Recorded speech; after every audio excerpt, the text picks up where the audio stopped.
this is something that we've talked about before, but how do we make sure that we do not perpetuate stereotypes? And I heard at the beginning, Jenny, when you spoke about openness about differentness, race and class, and again, when you were speaking about the appreciation, the similarities and respect the differences. But can you all expound further, because it seems like you're getting it, and that's what worries me most as we are moving forward with Roland Park and Lily May. We have not created great habits about talking about race and equity across difference in particular. And so we as grown-ups, let alone the kids, need to build the skill, will, and courage to do that.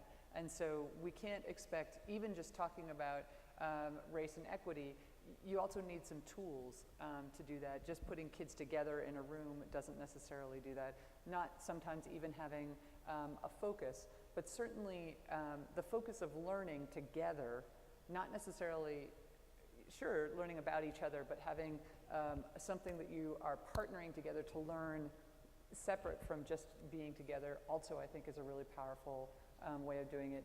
And then when I was in Los Angeles running a service learning program, and we had students who were English speakers, and then students who had just recently moved to the US.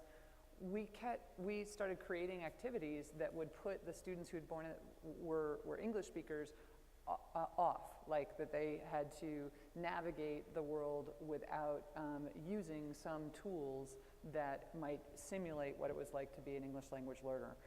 So to try and actually directly address the power dynamic that society puts us in and flip it around for that perspective gaining and that empathy. We've done sort of similar things in different places. But I think that if we're not explicit, we have all the biases anyway, right? It's already there. Right. So we've got to just be, and I think that it's for many kids who are white or dominant culture, they don't actually, I'll speak for myself, as somebody who grew up white in dominant culture, there weren't always a lot of ways to be actively anti-racist, and there wasn't always a language to use, and so it was this unspoken guilt and all these other things. So let's help give all the kids tools and all the grown-ups tools to make sure that, because it's going to be there because the power exists.